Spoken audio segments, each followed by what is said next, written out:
on this blanket. Toaster.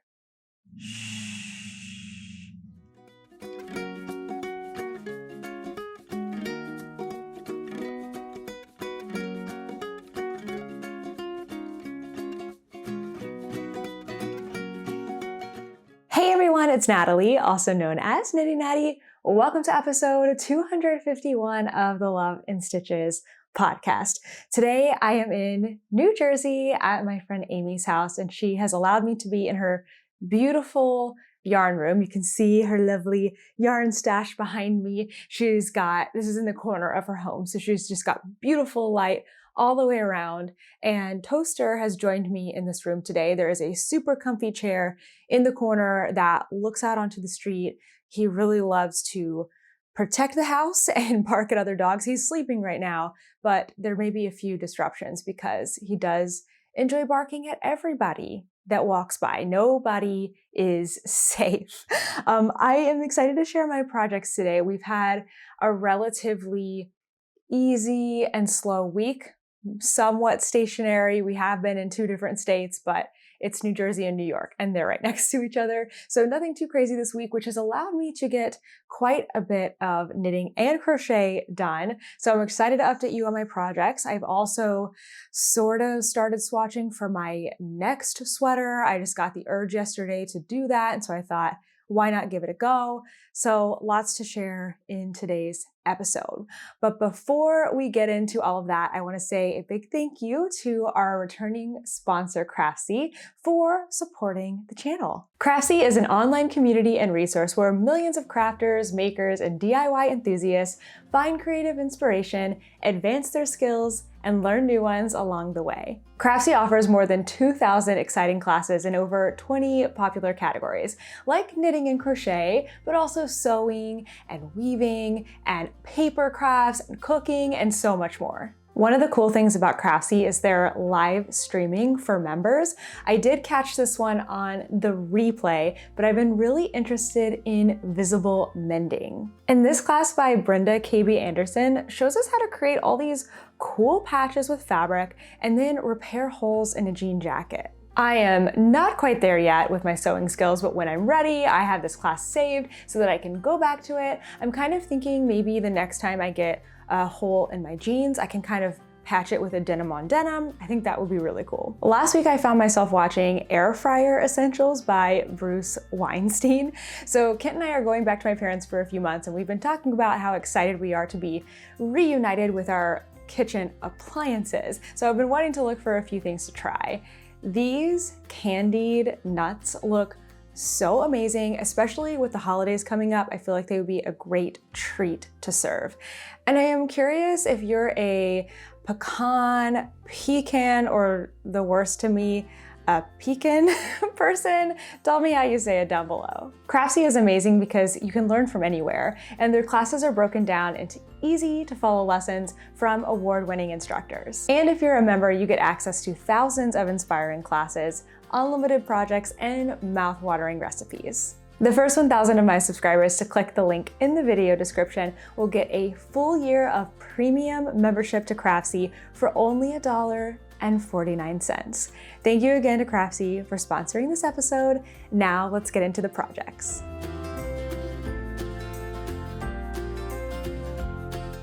I'm going to start with my most exciting project. It's been the most exciting to me all week long, and it finally looks like something, and that is my Salty Days sweater. This is a pattern by Veronica Lindberg. She also goes by another name, on like a designer name that I need to look up how to pronounce before I totally butcher it, so I will not say it this week, but I'm really proud of myself because I've done so much. Last week, I have my really cute stitch marker in. It always wants to flip once I want to show it on camera, but it's a pumpkin pie with a ghost on it, ghost whipped cream, but I only had, like, this is where you start right here at the back. I only had this done. I had like 2 inches done, and I've done so much since then. This is a really cool construction. I've never done anything like it before. I think it will be okay if I share the construction because if you can go from there and make the pattern, you don't need a sweater pattern to make a sweater. So you start in the back and you cast on it like the top neck. That's not really anything new. and then you increase out here. So like ignore all of the corners here. You increase out, and then you work your first like diamondy lace pattern, which I love so much. It was very fun, very intuitive to do. I really enjoyed it. I haven't done lace in a while, I don't think. So that was really cool. Then you go and you pick up at the shoulder. Again, not super uncommon, but the shoulder for this is like way back on your shoulder blade. So when I hold up the back, see these little yarn over holes here and how they're very slanty. Normally when you do that, you're kind of picking up more at the top here, but you're picking up down here. And then when you work your way over, suddenly the sweater, on the front no longer looks raglan-y. It's more like a drop shoulder. I don't know. I just thought it was really interesting. And it makes this gorgeous detail here on the back. So I finished the back and then I started on the fronts by working one shoulder like up and over. Same thing on the other shoulder. And then now I am making my way down the front of the sweater, which also has this really fun diamondy pattern. And I am only like 5 rows away from joining for the underarm and starting work on the body, which I'm really excited about. I think my next section has some cables in it. I need to see and look in my needles and notions pouch if I even have a cable needle, because I feel like with this being a worsted weight, I'm using a worsted weight independently dyed worsted weight and a mohair held together. I feel like I'm going to need a cable needle. Like it might be a little too challenging with the 2 yarns held together and the size of the cables to do it without a cable needle. But I will figure that out when I get to it. Hopefully today, hopefully tonight. I'm just enjoying this so much. Once I started really working on this, which was probably the middle of last week, today is Sunday, so it was only a few days ago that I really started working on this. It's moving so fast. It's on a size 8 needle and everything is new, everything is fun. I'm enjoying it so much. This pattern is everything I wanted it to be, just being able to experience new stitches and be motivated to keep getting to the next section and the next section of the pattern. So I'm having a really good time. Tester just started snoring. Oh, sorry, buddy. Did I wake you up? I actually remembered to bring my yarn labels in with me today. So I can show you. I just started on my second ball of this yarn. Again, it's a worsted weight. It says in the pattern you can use a DK or a worsted weight. So this is like a light worsted weight. It is from the Little Fox. I got it at Fiber Space in Virginia, which is the yarn store tour that's coming up this weekend if you want to come watch it with us live. It is an untreated merino, which I think means non-superwash. I actually don't know the answer to it. It's incredibly soft, and I'm really liking it. And then I'm holding it together with Knitting for Olive mohair silk. I've got my next skein ready to go, but I'm still working on my first one. It's almost done, but Knitting for Olive. Whoop. And this color is called Powder. And what is this color called? This one is called Mallow. I think like a marshmallow. I'm not really sure. But when put together, they're making this really interesting color that kind of looks different everywhere. Like when you put it against white, it's much more like a putty, I don't know, like a, not putty kind of color, but like it's much more of a tan, I guess. Sometimes it's leaning pink. It's really interesting. I'm liking it a lot. When I was first imagining the sweater, I was imagining it in a brighter white like the designer has on her pattern page, but I'm really liking this. I think it's going to look good. I don't really know. I was a little worried because I do have some reddish to my skin and I'm like, oh, if this is kind of pink, how will it look? I think it will be okay though. I hope so. If you think it's really terrible, tell me now before I get any further. Actually, you can tell me. I'm probably still going to work on this. Dun, da, da, da. Okay. That wasn't as impressive as I thought it was going to be. Maybe I should stand back here. Dun, da, da, da. And now you can't even see all of it. Okay. I'm caught up. I'm so happy to be caught up on this blanket. Pretty much, I have been working so hard over the last week and a half to get myself back caught up on this blanket. Toaster. He's just doing like a low groan. So this yarn is a countdown calendar for October. So I started opening up mini skeins on October 1st, and I will open them all the way through the 30th. And then on the 31st, there is a 100-gram skein to open. I am making the Crochet Advent Baby Blanket by Lucienne Crochet. And this is my third time making this pattern with an Advent calendar, or I know this isn't an Advent calendar, but with mini skeins. I've only made one change to it. I guess I've made two changes. I've used the stitch count in the pattern, but I did use a larger hook so that my gauge is a little bit looser. So my blanket's a little bit wider. And then instead of using 24 mini skeins with a 100-gram main skein, I've just eliminated that main color skein from the pattern. And I'm just going from one mini skein to the next. So I'm doing only the stripe rows, and I've got 30 mini skeins instead. I'm also starting to brainstorm what I'm going to do with the border, because that's coming up this week. Thursday is the 31st, so I'm kind of hoping I can start working on my border on Thursday. Thursday's Halloween. Oh yeah, by the way, happy Halloween. If you're watching this on Thursday, happy Halloween. So I'm probably going to work on that most of the day. I kind of have a short work day planned because I really like Halloween. I want to watch some Halloween movies and just have a fun time. So I need to think about what I want to do for the border. I am thinking that I will start very simply by just, it's a chevron blanket pattern. So I will probably just start by doing another row. I may change the actual stitch, like make it a shorter stitch, change it from double crochets to like half doubles or singles or something like that. And then of course I will work my way around the whole blanket going down the side. So I got to kind of figure out if I go into every row or, how many stitches I need for each stripe. And then I'll go along the bottom and then around. And then I don't think I'm going to do anything crazy. Like I don't think I'm going to do any kind of special looking border. Although I do really like the look of a reverse single crochet. So maybe I will do that, because then it will be just a really skinny border, but it will have that kind of like roundedness to it.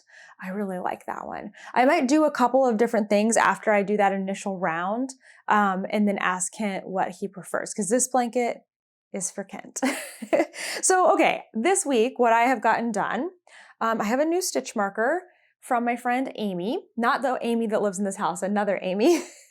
The knitting friend Amy, she gifted me, or she had a bunch of these, and she was like, why don't you pick one out? So I have a cute little like heart holding birthday ghosty that's very sweet. I thought that was appropriate for me because I love pink and love in stitches. So I have done 7 stripes in the last week. I think that's right. Let's see. 1, 2, 3, 4, 5, 6, 7. So I got caught up. I want to say, I guess I got caught up a week ago. It doesn't feel like it. It feels like less time, but I guess I got caught up a week ago, and then I filmed the podcast. Is that right? I thought I wasn't caught up last week. I might have the stitch marker in the wrong place, but regardless, I'm caught up now, which means that now every day I'm opening up a new mini skein and I'm adding it to it. It takes me, I want to say, anywhere from 2 to 2.5 hours. So that's why once I got behind, it was very hard for me to catch up, especially when I was 4 days behind. But we're here now, and it's a learning moment. I don't know what the lesson is. If you want to stay caught up, don't get behind. I don't know. But I'm caught up now, which makes me very happy. And I've already wound up today's color, which might be my favorite one. So I want to show it to you. By the time this comes out, every color, all the days will be past. But this is day 27. And it is called Help Me Out. And we are now getting far into the movie. And this one is like a pink and a red and a peach. And I just really like this one. So I haven't started adding today's color, but after this, that will be my first task, is to at least get a couple rows in, probably do my whole stripe before I go back to working on my sweater and maybe even one of the new projects that I'm going to show you here in just a little bit. But she's getting nice and big. It's definitely wide enough, but what I've realized is this sort of blanket can really stretch in length by a good 5 inches or so. So I'm hoping it will be a good lap blanket for Kent. He will have one, he can join Toaster and me, and we'll all have our crochet Advent baby blankets.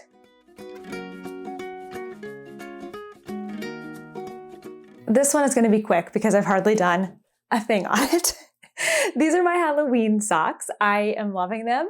I am loving the yarn, but I'm just more excited about my other projects right now. And since we've been, again, very stationary, I've been able to work on some of my bigger and more complex projects. Therefore, the socks haven't been getting as much attention lately, but they're looking really pretty. I am trying to formulate for myself a really nice and tall sock that will be good for hiking or just good for colder months. So I have done, let's see, I've done what, like 2.5 inches maybe? I am thinking for these that I'm going to do a heel flop and gusset because I feel like when you're looking for a sock that's really going to stay on nicely, a heel flop and gusset is the way to go. Can't believe I'm saying that because I've been preaching the fish lips kiss heel. I do love the fish lips kiss heel. I love a short row heel, and I've been doing that for years. But I think that really the heel flop and gusset, when it comes to staying up, is really, really handy. So I'm going to explore it. Also, one of you gave me a great tip last week about putting a slip stitch, like a knit one, slip one, on the underside of the foot in the arch to also really help the sock fit nicely. So I might try that with these, but I'm also thinking that, I think I shared this last week, it's going to be Halloween soon in a few days, and then it's going to be November. And I don't think I'm really going to want to work on these. My only motivation might be because we're doing a like whip wrap up in the Love and Stitches membership for November. I might try to get these done, but they're like so far from being done that I'm a little bit on them. So we'll see. I love the yarn. The yarn is so pretty. It has nothing to do with that. It's more that the excitement of doing something Halloween-y is rapidly decreasing. But this color is so good. It's from Woolen Women Fibers. It was in their October box, and it is called Halloweentown. And I love it so much. Should be getting my December box in a couple of weeks, so I'll be able to share that too. I also just randomly wound up this mini skein that came with it this week. The reason that I did that, actually, I was in Central Park and I was working on my sweater, and I had totally forgot to bring with me a cord or anything, an extra needle to put stitches on hold. And so I thought, okay, I have this with me. I was gonna put yarn from the sock, right? But then I realized, I don't have this caked. I can't pull from the other end. So the only way for me to get yarn from it is to either cut it, which I didn't want to do, or totally unwind this thing and then rewind it. That would have been crazy. So I was like, I'll wind the mini skein. I'll take a little strand. I'll run it through these stitches. Actually, they're the back stitches. But then I started to worry. This is a very purple yarn. This is a very light color. What if it bleeds at all? I mean, I'm not planning to wash it like this, but like, it could happen, probably not, but I just didn't want to take that risk. And then I realized that I could just cut the actual yarn that I'm using, this one, and run it through there, which is what I did. Anyway, that's why I wound this up this week. But hey, progress is progress in a project. So I've done a little bit on that. Something that I'm doing to kind of motivate myself to work on these socks is I have been using them as my morning reading knitting, but I haven't been reading every day. So I think that's another reason why. But when I do my 30 minutes of reading in the morning, I'm trying to work on these socks and give them just a little bit more love before Halloween.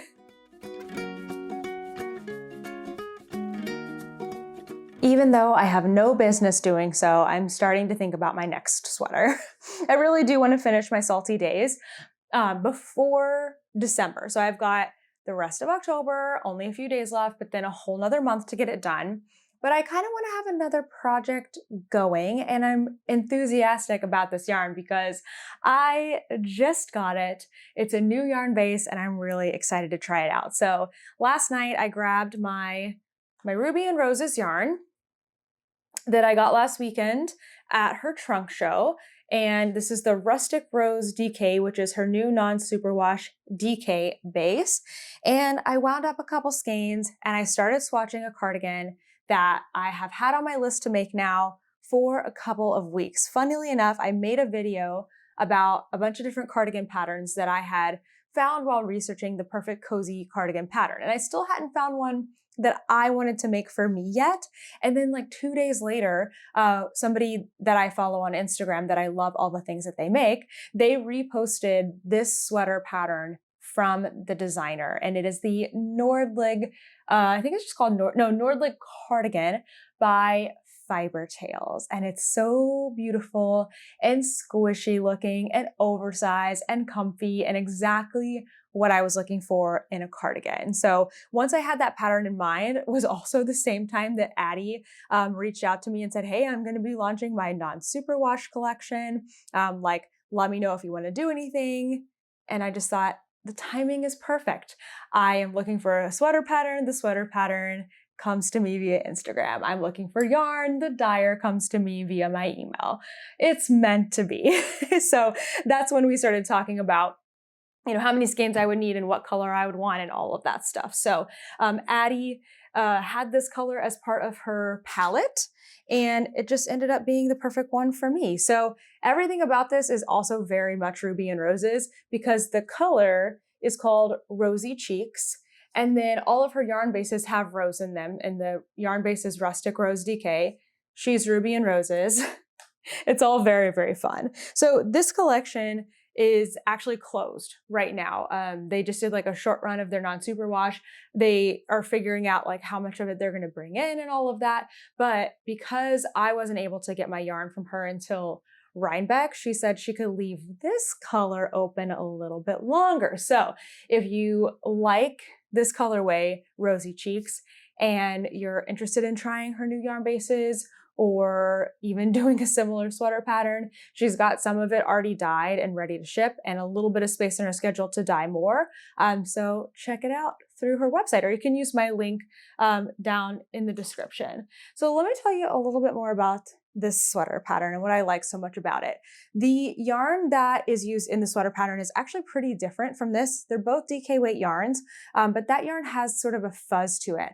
I can't really understand what that's coming from. I tried looking up the yarn and it was like 2 different kinds of wool, I think, or something that I didn't understand. I actually need to do a little more research on it. What the heck? Let's do it right now. Let's figure out what this is because I wasn't really understanding from when I first went into it. So let me just find it real quick here in my favorites.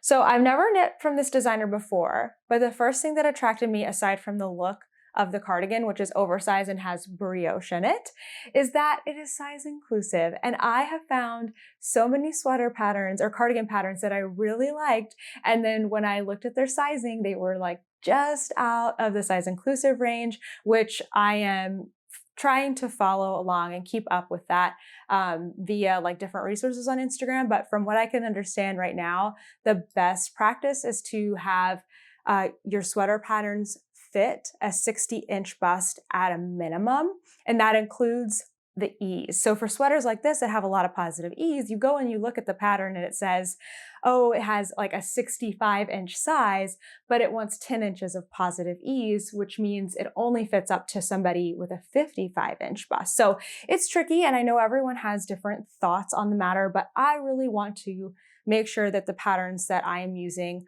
are size inclusive up to that 60-inch bust. So you'll always see that when I'm sharing like pattern compilations, like when I do like 10 patterns that are cardigans or whatever, I really try to find that because I have friends that these sweaters wouldn't fit, and that makes me sad. So I'm trying to include as many people as possible.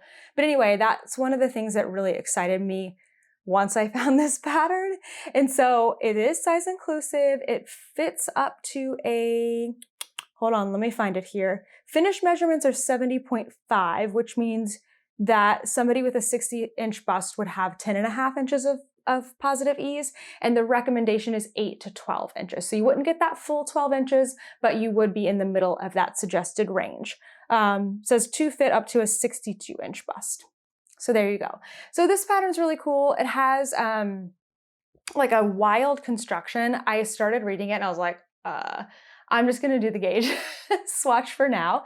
But the yarn, that's why we came here.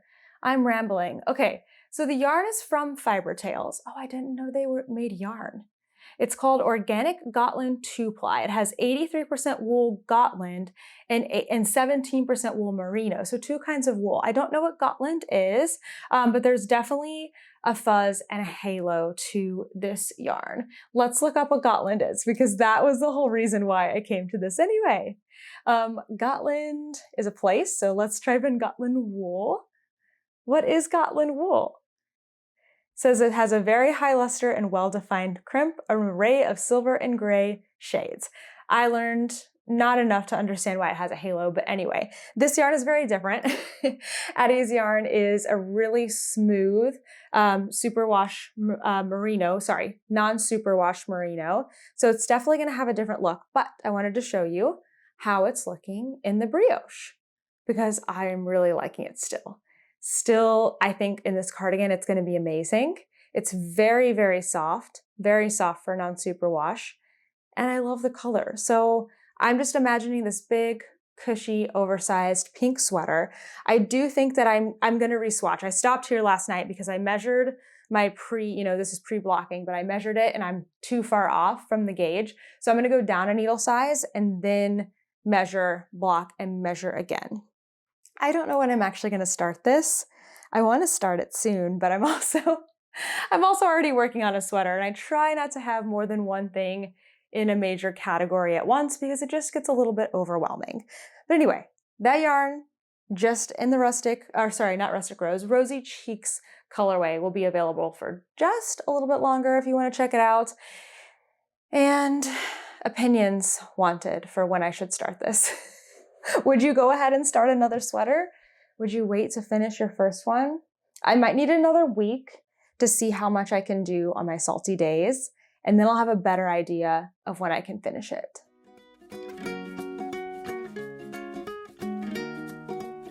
It's been a really wonderful week. We've just had a lot of time to rest and relax and get work done, which has been absolutely amazing. So after we left New York in Rhinebeck, we came back to my friend Amy and Ian's, and we're staying here through Halloween. We're gonna be here, which has been really nice. Toaster is absolutely loving it. He loves hanging out with their dogs. He loves being in a house. We're going on walks like every day. He's living the dream. So that's been really nice. Also, we got to go into New York City for a couple days, and Amy and Ian graciously watched Toaster for us, which was really, really lovely. So basically, we're just kind of living the life, sort of unwinding from this rapid travel that we've been doing this year, and starting to get to the point where we're going to be staying in one place for a long time at my parents', which is going to be really great. I'm trying to think if there's anything super noteworthy that's happened this week. It really hasn't been that exciting. I mean, legit, resting and getting knitting and crochet done, getting some good meals, taking walks with Toaster, having a work day where I'm like sitting at a desk working on a computer. I mean, that's what makes me excited right now. But we did go into New York, which was really fun. So we went into the city on Thursday, like super early in the morning. I think the train left at 6:30 that we took because Kent wanted to get into the city to watch the New York Liberty women's basketball team parade because they won the championship. I feel like I'm not saying that right. They're like the national champions, right? So he wanted to see the parade. So we got in really early.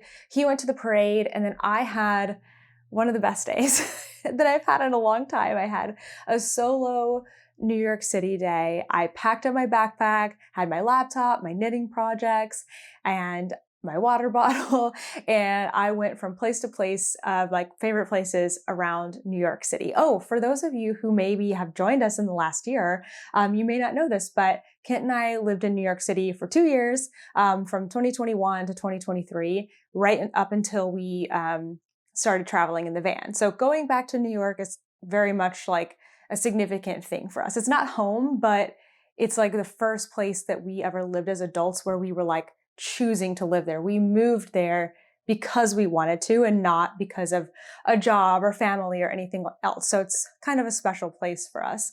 So I bopped around from place to place, my favorite places. So the first place I went was the coffee shop that is underneath the building where we used to live. I had a bacon, egg, and cheese that was absolutely incredible on an everything bagel with butter. That's my order. It's so good. And I did some work on my computer. And then I walked to a park. I sat on a bench. It was a beautiful day. It was like sunny and in the 60s. I worked on my Salty Days sweater, and I forgot headphones. So I just literally listened to people talking and walking around. There was like a dog park nearby. It was so great. Then I went to my favorite Thai place, and I sat and had a meal by myself, and I got out my Salty Days, and the woman sitting next to me was like, I've always wanted to learn to knit. And so I got to have a conversation with her about that. I was like, well, you're talking to the right person, because I literally am obsessed with knitting. Let me tell you all about it. So I kind of shared with her what we're doing. We were in the city to film a yarn store tour, and that was a really nice, positive conversation. Then I walked to Central Park. This used to be one of my favorite things to do, walk from our apartment to Central Park. It's about, to Central Park, it's probably like a mile and maybe a mile and a half, but where I like to go into Central Park is about 2 miles away, because on the way there, you can go to Levan Cookies or Levan Bakery, where I like to get their cookies, and also Nitty City is a yarn store. You can go to both of those. So I didn't really need anything from the yarn store, so I went straight to the park. Also had more work that I needed to do, so I found a lovely park bench. I sat and I worked on my laptop. I got a lot of planning done, which was wonderful. Having like the time and brain space to like sit and plan for what's coming up is not always something that we get while we're on the road. So that was really great. And then by that time, the sun was starting to set and it was getting chilly. So where I usually go and get my cookie and my latte and go into the park and knit, I didn't get to do that, but I grabbed a cookie on the way out from Levan, walked back home, and I walked so much I gave myself blisters that day. I'm so not used to walking around that much anymore, but it was just the loveliest day. And then we got dinner with some of our friends. Anyway, it was a wonderful day. I'm sharing way too much about it, but it was so good. And then Friday, we also had a fantastic day, totally a different kind of day, but we again got up early. We went out to Brooklyn and we went to Cleo's yarn shop. It's a yarn cafe and it's a really cool store. The full tour, we filmed there. The full tour is going to be coming out in January, but we have a little footage for a little sneak peek. But they have a really great yarn shop. They're pretty new, about almost 2 years old. And they've only been in this location since July, and it's a great spot. It's really cute. Everything is painted this like fun orangey red color, funky colors inside. They've got, I think, 4 different tables, and they have these tables all like right by the window where they can set up for different configurations. Like we were there that evening for their happy hour, but then they can set it up for like weaving class, or they can put them all together for another type of class or another type of gathering. I don't know. It was just really cool. They also had a couch area. So I spent some of the day on the couch, crocheting and knitting. And then they also serve teas and coffee and like mocktails and matcha. So it's a really cool place. Oh, and they have an outdoor area too. It was a little too chilly to be in the outdoor area because in the shade, it was like 50 degrees. But in the sun, it was really nice. And in the store, it was amazing. So that was a really cool day. So we filmed and then we kind of putted around. We did a little bit of work in the shop. We went to lunch. We did a little more work. We went to grab a snack, and then we came back and we stayed for their happy hour, which is from 5 to 9 o'clock, which is wonderful. And there was a ton of people there and it was really fun. And I did a lot of knitting and a lot of crochet. And then Saturday morning, came back here and I've been kind of just resting up ever since. So it's been a really wonderful couple of days. Coming up for us, actually, I'll share that in the next section because it's literally called Coming Up. But we're going to be here for a few more days, and then we're going to be with friends in Pennsylvania for a few more days. And then we are on the road again. Oh gosh, what just happened? Is everybody okay? I don't know if you could hear that. Okay. Let's get into our next segment and I'll tell you some of the exciting things coming up. This Saturday, we have another yarn store tour for you. We are going to Virginia. We went to Fiber Space in Alexandria, Virginia, which is just outside of the DC area, and it was amazing, and we're going to be sharing that with you. They're celebrating their 15th year anniversary, so we're showing a couple of the products that they had at that time. We get to talk to Danielle, the owner, and interview her, which is really cool because she is, been the owner for 15 years, and she's not always, there in the store all the time. So getting to actually talk to her and hear from her was so amazing. And her dog Remy is really cute. So you're going to love that one. I can't wait for you to see it. Okay, we have lots coming up. Sockmas. Let's talk about that. So Sockmas is a sock make-along. It is starting November 29th, going through December 20th. We did not have a Sockmas last year, but we've had it in the past. But this year we're changing things a little bit. So you've already heard about my collaboration with Coven Collective. We created the yarn. I created a pattern, yarn and bags. They made yarn and bags, and then I made a pattern. So that part is kind of wrapping up a little bit, but the make-along itself doesn't actually start until the day after American Thanksgiving. I want the make-along this year to just be super casual and super fun. So we're gonna have a handful of events. We're going to have a Discord, and everything is going to be free and easy and fun. So whether you're using the yarn and bag or you're using my pattern or not, it doesn't matter because you can come and join us. Basically, the whole premise is just to make yourself a pair of socks. So what we've done in the past is you wait and you cast on until November 29th, and then you try to finish by December 20th. So it's 3 weeks to make a pair of socks, which can be a challenge, right? It's kind of a short amount of time, but it is doable. You can totally do it. But this year, I don't want it to be that much pressure. So if you want to start before that, it doesn't matter because we're not doing prizes. We're not doing anything crazy. So there's no requirements. It's literally just a fun and social thing for you to come and join. We are going to have a cast on party on November 29th. So if you want to wait and make it a challenge, you can. But honestly, you do you. Whatever works for you is totally fine. Not all make-alongs will be like that, because I do like a challenge, but this one is. So we're going to have a handful of events. Some will be on Instagram. I'm thinking one may be on Zoom. So I am going to have a sign up for that and the Discord. But again, they're free, but just so I can have, send out that information via email rather than putting it in a public space that's easy for anyone to find. And then there is a small number of kits still left. I think there's only about 5 of them left. So if you want to grab one, this is probably your last chance to get it. Look for more information coming soon. I might even have more information about the events next week, but for sure by November 15th. Last thing here, the Love and Stitches membership is opening up in about a month. It's going to be opening on December 3rd. What is the membership? It is so fun. So the membership is for people all around the world because everything is online.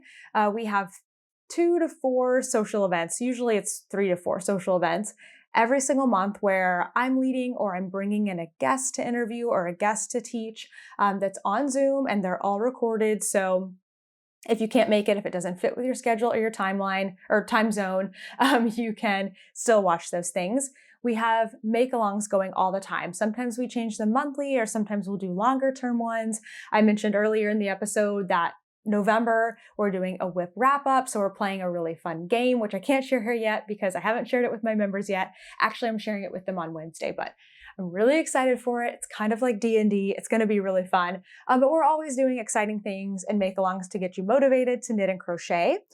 We also have swaps occasionally. We're doing a couple swaps this term, and we'll probably do one in the next term as well. The term is 4 months long when you join.